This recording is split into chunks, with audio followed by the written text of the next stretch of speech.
She's been through storms, she's walked through fire, still moves with strength, not loud but higher. No spotlight needed, no grand applause. She stands for truth, she knows her cause, and she's not perfect, but she's real and sure. A woman of virtue who will endure.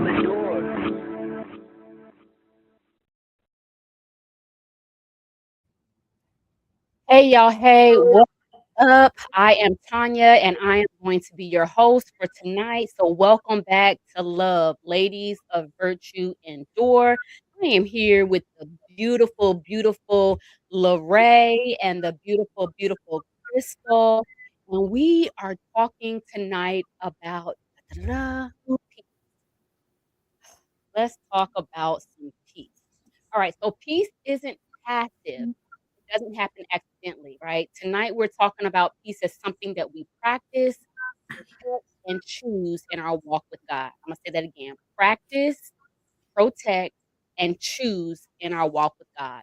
In the Bible, peace is primarily the Hebrew shalom, right? And it signifies wholeness, completeness, soundness, and welfare rather than just the absence of conflict. It's a divine gift from God representing harmonious relationships with Him, others, and one's self. So we're going to more so focus on one's self, often achieved through reconciliation, obedience to God's law, and trusting in His sovereignty. So, like I said, there is peace with God, right? That's spiritual peace, and we definitely want to have that. There is peace with others, peace in our relationships, and things of that nature, which is very important. But tonight we are going to talk about the peace of God, which is internal, right? That is mental peace, psychological peace, just internal peace, okay? It's a profound supernatural inner calm, right? So that means that it doesn't matter what's going on in the world, we still have that peace, all right? So let's get right into some questions. How is biblical peace different from comfort and or avoidance? How is biblical peace different from comfort or avoidance?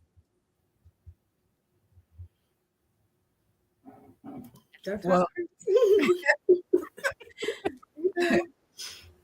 I'll say that, excuse me, biblical peace is a peace that scripture says surpasses all understanding. So it's different because despite what's going on around within, I still have the peace of God. And it is, it doesn't mean that I'm comfortable. It doesn't mean that my situation is the way that I want it to be.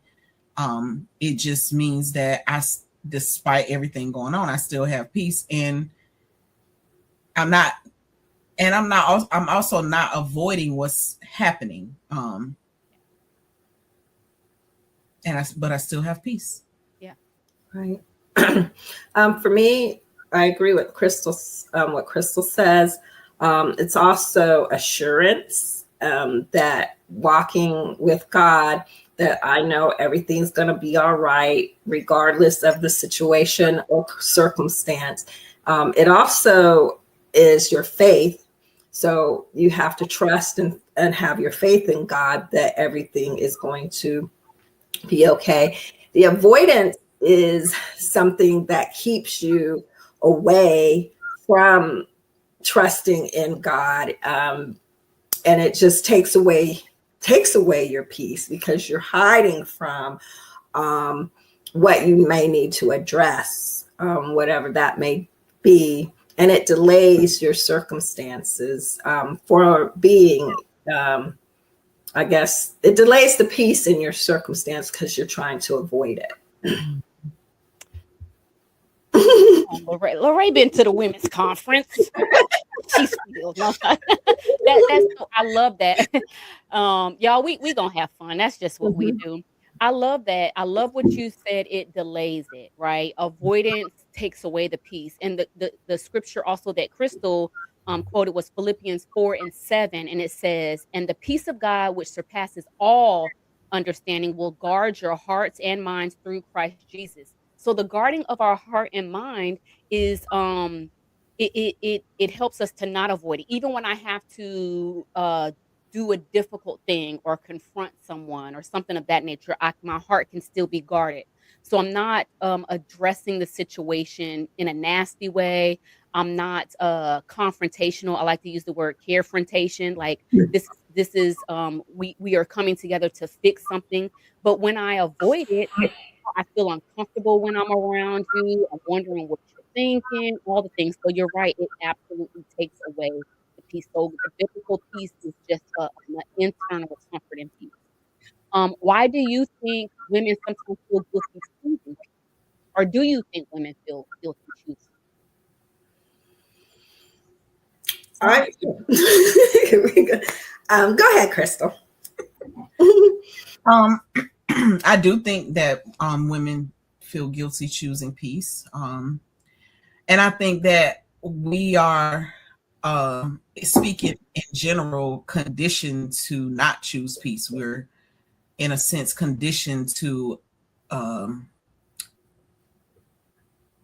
there's a worldly peace, and that peace is kind of like, I have to.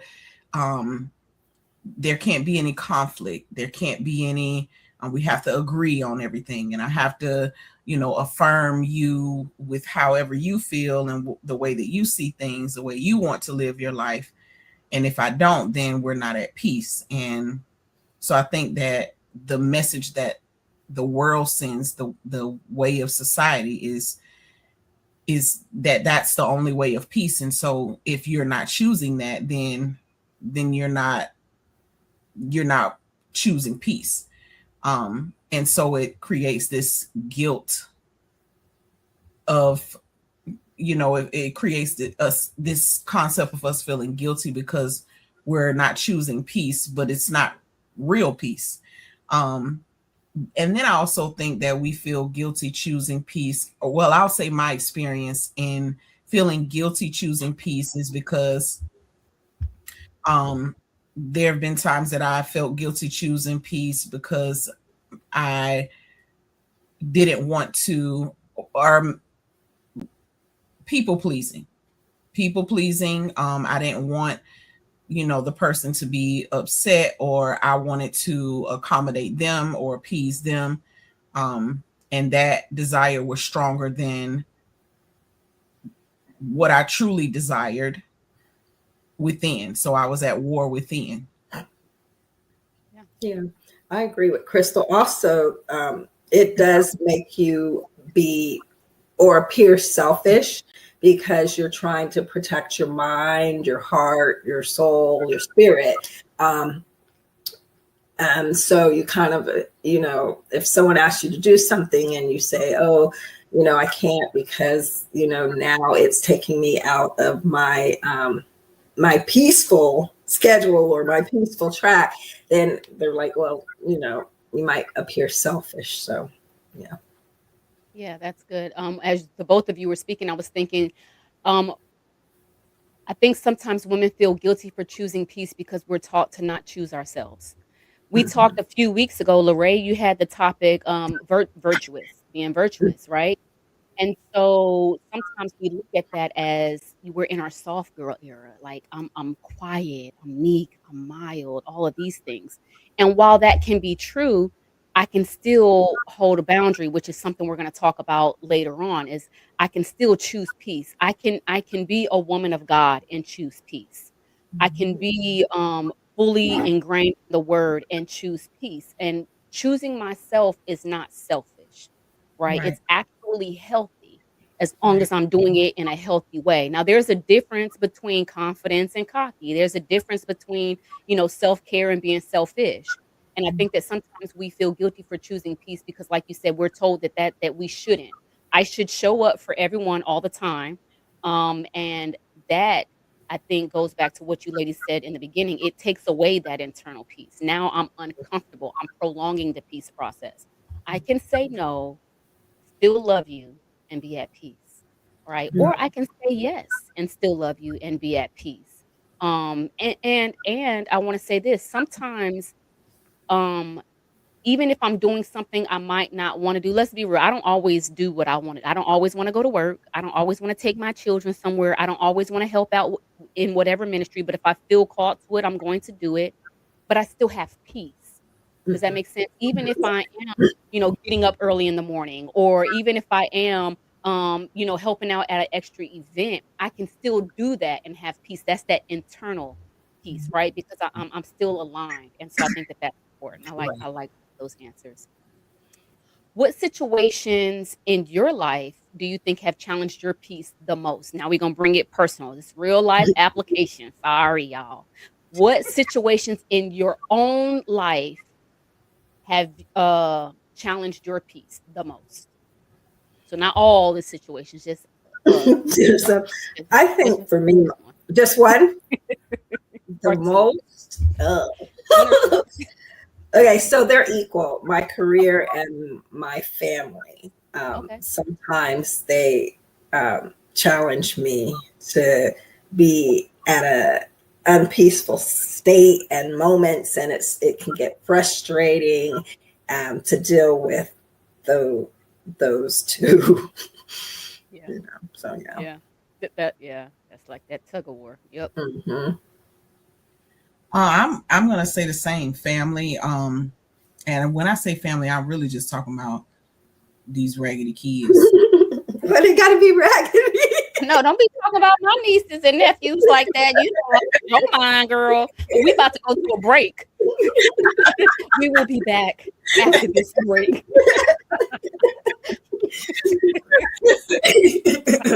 It's these kids. Uh, yeah. So that probably would be the situations that have challenged my peace the most.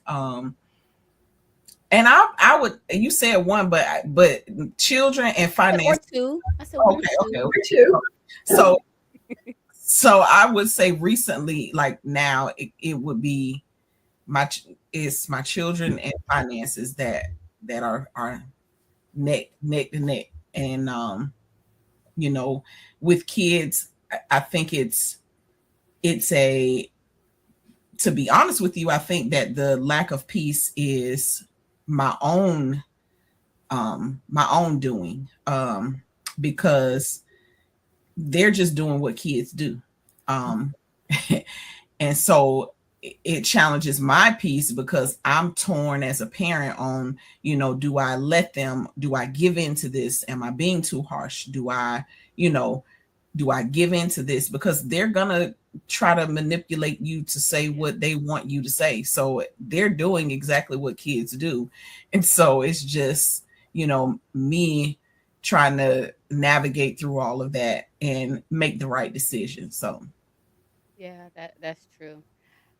I would say my biggest challenge is kind of what we talked about before, people thinking that you're selfish. So I would say just that perception of when I am intentional about maintaining my peace and guarding my peace, how people view you. Right. Right?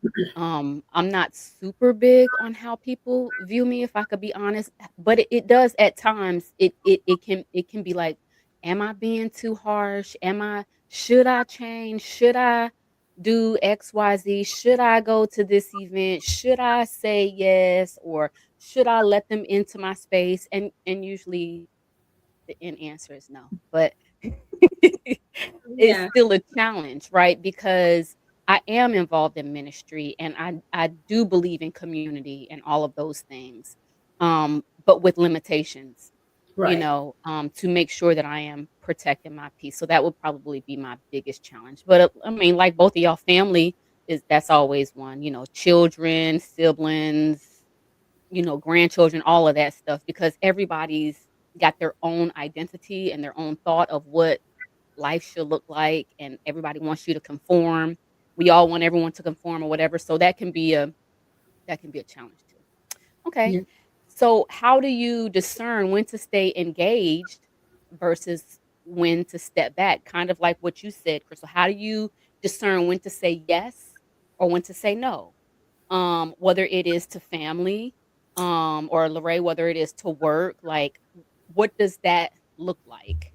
Ministry, right? We're all involved in ministry, right? How do I know when to say, yes, I'll do that thing that you asked me to do, and say, I can't put that on my plate, and have peace about it.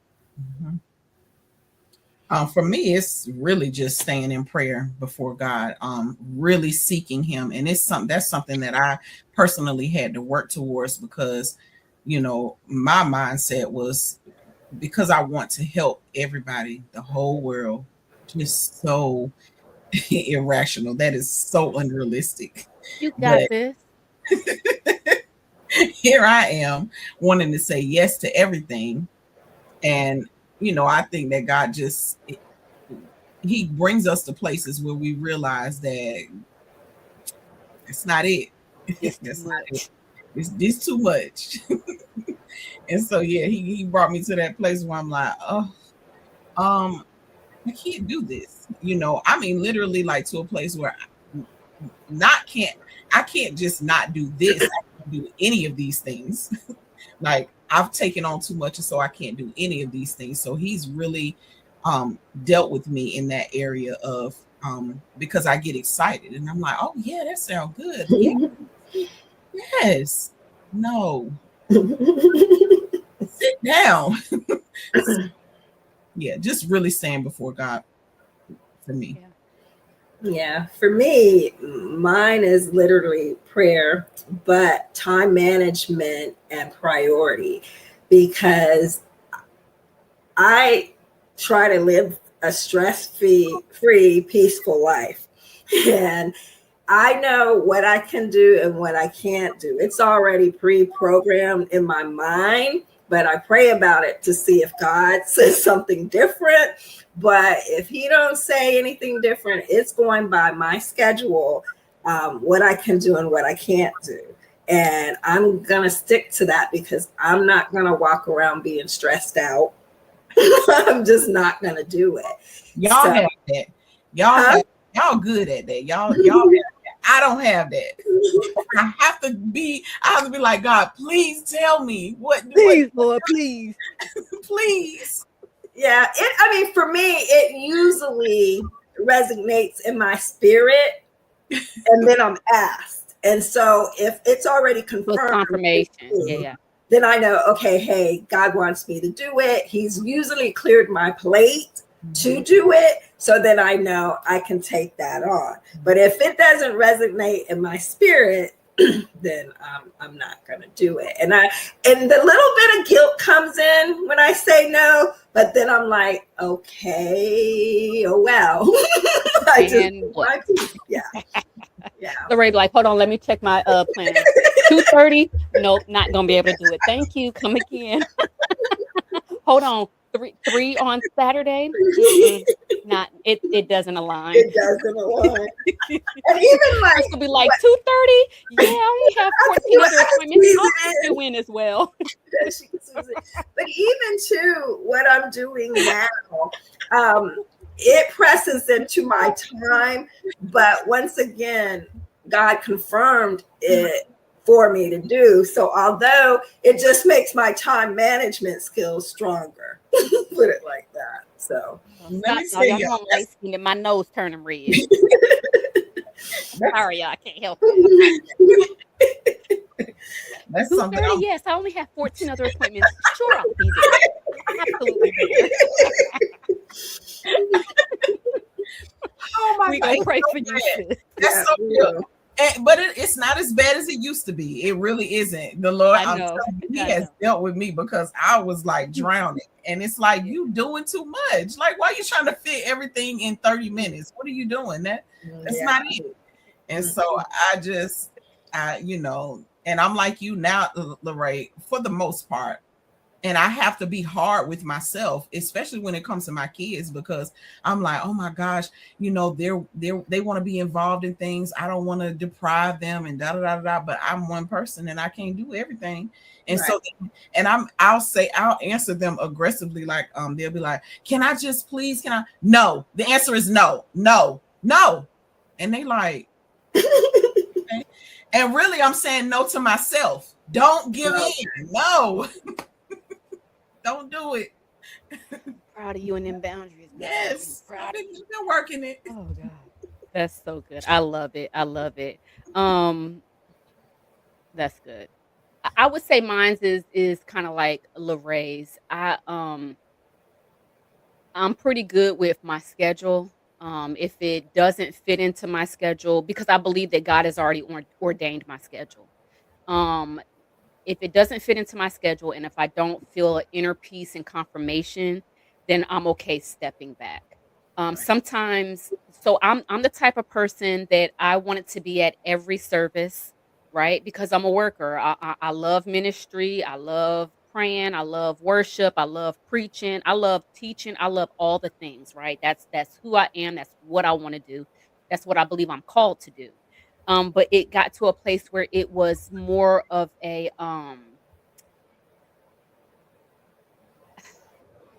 hindrance is not the word, but it was more I can't think of I don't know what I'm trying to say. It was more of a burden than it was a blessing.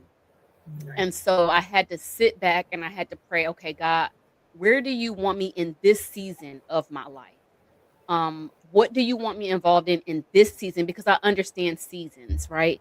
And I understand that last season I was able to be involved in everything. This season I might not be able to. Next season he may be able to add more things. And so it's like you ladies said, being in prayer, seeking God, allowing it to be confirmation. And so we really want to drive that part home for anybody that may be listening and saying, okay, I want to do all the things, but how? Or I want to say no, but how? No is a complete sentence, and you're not wrong or you're not less spiritual if you tell, ministry no, or if you tell your family no, or if you tell the job no, if you can, if you can, right? Don't just be telling your job no and you don't have that opportunity because we Right. ain't paying your bills. But if you have the opportunity to say no, I'm unable to take on that extra task, then that's okay. But if you do, then that's okay too. Just allow it to be in line. So we just wanted to encourage you in that aspect. So you can say no or you can say yes, just allow it to be in line. In what ways does peace require surrendering control? In what ways does peace require surrendering control? I'll go. Okay. I think that sometimes I want to plan my day. I want my day to go the way that I want my day. I want to get up at this time. I want to cook at this time. I want to go to this event. I want to do this for work, and then I want to come home and that be it. Because that's what my planner says. That's what I had. That's what I yesterday what I planned for today. And then we get to today and God completely shifts my day and says, "No, that's not what I want you to do. I need you to stay at this event longer, or no, you're not going to this event, or no, you're going over here with Lorraine, or no, you're but if it wasn't penciled in, then I'm sorry, I can't go with Lorraine. What you talking? No, that it clearly don't say 2:30 go with Lorraine. Like what? And so allowing God to lead even if I do have a plan, right? Even if I do have a set schedule, allowing him to be able um to just shift everything.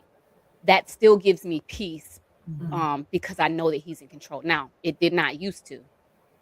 I used to be losing it, right? You can ask anybody. If you are not here at 4:30 and we supposed to leave at actually if you're not here at 4:20 and we supposed to leave at 4:30, I'm losing it. But God is teaching me that my timing is better because I could be keeping you from something. I could be, downloading something. I could be keeping somebody else. So, surrendering control now, still brings peace now after in this season. It didn't used to, but it does now. So, in Mhm. what ways does, peace require surrendering control? For me, and like you said, I I just, I just allow God, like you said, your day, you can plan it. But if God interjects and makes his plan more visible to you, then you just have to surrender. And most often when you surrender, you're going to get that peace anyway, because you're doing what God wants you to do. So, yeah, just letting him flow. And, when I pray every day, I said, like, God, let this day, let me be used by you, even though I do have, what I may have on my agenda, yours takes priority. Yeah. And that's, how it is. So, yeah. Like, okay. Go ahead. No, I was going to give an example, but no, just what I was talking about. My granddaughter, taking her to school. The calendar was every other week. Now it's every week. So the rest period that I had on the weeks, I don't have no more. But I'm at peace with it, because I guess I believe that's what God wanted. And so, I just get my butt up and take her like I'm supposed to. So, but that peace is still there. I'm not griping or complaining or everything. A little bit more tired than I used to be, because I had that week to recuperate. But it's still a peaceful moment in time. And I get to see my granddaughter more. Even though she's mean to me, but okay. I can deal with that. Don't talk to me, Grandma. Like, okay. Yeah, I'm sorry. Go ahead. For me, I agree that surrendering control means that, I am allowing God to shift my day and my schedule despite what I have planned. It for me also, having peace, um as well, like surrendering control and being at peace with it means that I'm giving my time to him. Like that's the way that I have had to grow in the area of time management, that I give my time to him, that I really seek him, because I will try to do all the things, and my brain is just, that's the way that it takes and I will try to do all the things. I mean, I will make a list of all the things, and it's like the Lord is like, sweetheart, my daughter, you know. And the thing that I've noticed as well is that when I relinquish control and I allow God to direct my day, and I start my day off, you know, um, asking God to lead and guide me within the day. Like, these are the things that I want to accomplish, but Lord, your will be done. He has, like, I have gotten more things done on those days than I would ever get done with me trying to control the way the day goes. Like, being frustrated because, the kids telling you something at the last minute, or this pop up and somebody is saying, can you do this? I need you to do that, or somebody call and you answer the phone, and you've been on the phone an hour, you've been trying to get off. It's like, and so the days that I've had the most peace are the days where I've allowed God, where I've started my day saying, God, this is what I have planned, like this, because I think that God, I think it's the right thing to do, to have a plan, right? To have, this is what, for me, I make a to-do list. These are the things on my to-do list. This is what I need to complete today. And if I don't get them done, it's okay, because God is in control. He's the one that is controlling the time, controlling my schedule. And so, when I offer that to him, when I give him my time and I say, Lord, your will, I look up and the day comes to an end and I'm like, oh, wow, I got a lot of stuff done. I got more things done than I anticipated getting done. And I know that it's because of that, relinquishing control and allowing God to direct my time. Yeah, that's good.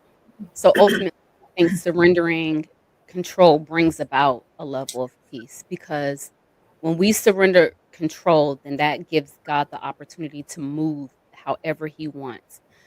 So I believe that trust and peace work together in that. Me trusting you enough to say, God, I have a plan, but whatever your plan is way better than any plan I could ever come up with. What spiritual disciplines help you return to peace when life feels chaotic? Anybody ever had some chaotic days? So on those chaotic days or when we might feel peace slipping away, what spiritual discipline brings you back and helps you return to peace? Worship, prayer, um, quiet, just sitting quiet before God. Um, Worship is probably the biggest one for me. Yeah. Yeah. Same like Crystal, worship, prayer, and reading word or my um, the I don't know what it's called, the daily devotional stuff too, and the Bible and worship and prayer. Same. Yeah. I would have to say the same. I think my first one is probably solitude. Mhm, Just, getting into that space because I have to redirect. mhm, And I usually go from solitude into worship and then prayer and things of that nature. Sometimes they interchange, but I think just kind of going to a place, whether it's my prayer closet, my office, my car, the bathroom, wherever I can get to where ain't nobody there, Right. right? And if somebody is there, then I just immediately go into singing real loud. If you have ever been around me and I just start singing, okay, let me give her some space because something ain't right. Like, Lord, it don't matter what song, whatever song comes to my mind. Usually something like Jesus, Jesus, Jesus. There's something about that name, and everybody's like, my kid's like, okay, let me depart because mom's not okay. But it calms me down enough to be able to get back to a place of peace to handle whatever is at hand. Because when life is chaotic, for me, I struggle to think straight. Um, Not when life is chaotic, when I'm chaotic. Because I can handle chaotic life. I can handle chaos around me, but when I'm chaotic, yeah. I can't think. So I have to bring me down. Everything else may still be going crazy, but I got to bring me down enough. Um, let's talk about the B word. How do boundaries Lorraine's like, "Oh god, what's she gonna say?" I saw her eyes. She was like, "Oh god, this is not that type of podcast, Tanya. Imma keep it safe, y'all. Imma keep it safe. I'm saved, sanctified, filled with the Holy Ghost." Let's talk about the B word called boundaries. How do boundaries support peace rather than restrict love? Because if we travel back earlier into this podcast, Lorray, I think you said that sometimes when you have peace or if you choose peace, then people think that you're selfish or restricting from them or don't want to give into whatever it is. So if I say, "Hey, Lorray, can you do XYZ?" and you say, "No, I can't," and I'm like, she doesn't love me. Lorray doesn't care. So how do boundaries support peace rather than restricting love? Well, I do have one boundary, and it's time. Like time management, time is a boundary. So and I'm probably like, if you say you're going to be here at a certain time or do something at a certain time, I do expect that. And that's a boundary that I don't like it being crossed because my time is precious, just like your time is precious. So a time Yeah. boundary, and if it's crossed, I would do it in love, and I'd be like, hey, You need to be on time. especially if we have something to do, Yeah. it's being clocked. So let's, try to be on time. And so time is a boundary because I show up on time. They always say, if you can't show up on time, come early. That's what it said. So I just I'll have compassion, but at the same time, I expect that standard, and please don't cross it. Yes, ma'am. Noted. Yes, ma'am. Oh, so much pressure for me. So much pressure. I have two of y'all. Like, I just. But at the same time, let me say this. So if you can't be on time, let somebody know. Just don't let the clock tick and they're waiting and waiting for you and they don't know what's going on. Say, hey, I'm going to be a little late, maybe 5-10 minutes late, but notify them. Then you can handle it better than just nothing at all. I do that. You haven't done it with me, so I mean. I'm scared. But if you're late, I'm playing when I say I'm scared. I respect people's time, and I don't ever want the message to be that I don't respect your time because I'm late. I don't ever like when I'm late, I feel horrible. I probably beat myself up more than anybody ever could. And it's something that I have worked really hard on changing. And I think I've gotten better. And so I don't, it used to be something that caused me a lot of anxiety. Sometimes it still does because I don't want to be late. And when it starts looking like I might be late, I'm like, I believe that I have even gone into having, a slight panic attack before because I'm gonna be late. And it's not a matter of it's something that I looked up because I'm trying to figure out what I can do to make sure I'm on time. But it's something called time blindness, and it's where I think I have the time that I really don't have, which explains why I will try to complete so many tasks in such a small amount of time. So I will think that I have a certain amount of time, or I can complete a task in a certain amount of time, and I can't. So routine and like having everything planned out is it works for helping me to be on time. If one small thing comes in and disrupt that, it can cause me to be late. But I've gotten better at it. So yeah, I just had to put that in there because I responded to what you said, but I don't want the message to be sent that I don't care about people's time, because I do. It is important. Mm-hmm.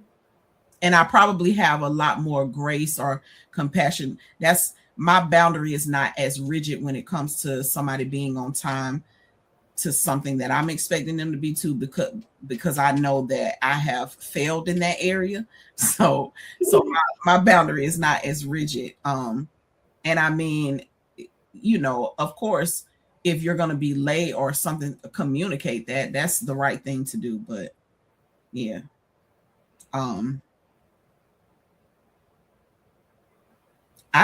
My boundaries are more relational, like being respectful.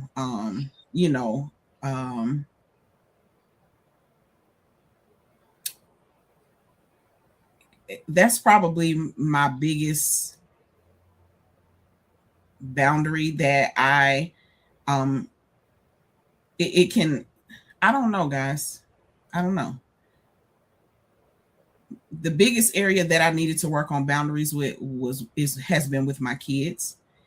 And that's something that I'm still working on. I think that it will be something that I will continuously have to work on, because I mean, it's a mama's heart. And they will try to push it. But I have my next thing to work on is boundaries at work. Boundaries at work. And I'm going to say that is hard, because it can appear that I don't care. And I don't like that it appears that way, because I do care. But I'm being pushed to a place where it doesn't matter if it looks like I don't care. I know that I care. And the people that need to know that I care. So, it's this thing where it can look like I'm restricting love or I don't care, but I do. And it's a boundary that I need to put in place so that I'm okay and I can do the job that I'm supposed to do. Yeah. Yeah. Yeah. That's good. I think that boundaries support peace rather than restrict love in that very way. So here's the reality. Somebody's always going to think something contrary to what it is, Right. right? Um if I don't do this, somebody's going to think this. If I do this, somebody's going to think that. So there's always a thought that may be um, differing from my motive. So I think that the boundary speaks to motive also. Like, is my motive to shut you down? Is my motive to, nah, I ain't gonna do nothing Lorraine tell me to do. If Crystal late, whether she messaged me or not, I'm going in or whatever. Like, I think that when we have these relationships, obviously we communicate and things of that nature, but it supports peace because now I have more peace to be able to show up in a better way, if Right. that makes any sense. So if you're putting all of these things on my plate, I'm not showing up authentically me, and I'm not showing up in the right headspace and ready to work, whether it's at work, whether it's in ministry, whether it's with my family. But if I can set a boundary, once that individual learns the boundary, right? Um, then it brings about peace because this is the boundary. I want to help. I'm gonna help, but I need this amount of notice unless it's an emergency, or I need you to be on time, or I need you to, my no is a no. If you, for my children, if you don't ask me in advance, if you knew in advance, then it's automatic no. If your room is not clean, whatever you ask me is a no. If you are not, for example, my daughter's driving now, right? And she wants to drive to school every single morning. And but she also sometimes wants to be late or wants to have an attitude. And so you're not driving my car with an attitude, number 1. You're not driving my car if you're late because now you're rushing. So the rule is pleasantly, you have to be ready by 7:40. If you're not ready, right, and you let me know that I'm ready to go by 7:40, that means we're ready to walk out the house, then the answer is no. You don't have to ask me. It's not 7:41. It's not 7:42. It's not 7:45. It could be 7:39. But if after 7:40 you haven't come to me, it's an automatic no. Now that's Mhm. hard because I want her to be able to drive. She got to learn because she got to get these licenses so that she can go get me stuff when I need her to get me stuff. Like, come on now. But you're not. It's a no, and so that's my boundary. And she comes kicking and screaming in the beginning, but now she knows. If it's 7:41, she don't even ask. She puts her stuff in the car and we go. And but she had to learn the boundary. Yeah. So I say all that to say people have to learn your boundaries, right? Right. If I don't know that Lorraine don't like us to be late, then I'm gonna get up on here at 4:40. Like, hey girl, hey, Lorraine like she about to have a heart attack. It's gonna be 4:20 and I'm popping on. What up, y'all? And Lorraine over here like, is she coming? You know. But realistically, when I know that, now I can adjust, if that's my struggle, I can adjust or say, which is how Crystal and I did, like, hey, this is me when it comes to time. You got you either gonna be here at this time or I'm gonna leave you, right? Or I'm gonna tell you to be here 20 minutes early or whatever. But it's about but it causes peace, I think, for all of us when we can communicate the boundary and know. So boundaries support peace rather than restrict love. My boundaries don't mean I don't love you. So y'all, if y'all don't have no boundaries, get y'all some boundaries, right? Just some boundaries. Understand where you need a boundary at, right? Set that boundary in place and be able to communicate it so that those around you can learn the boundary and then learn to respect the boundary. Do you guys have anything that you want to add about peace, or we getting ready to wrap up? But I do. anything? Go ahead. So Preach, Ray. overthinking can cause your peace. And I do that a lot.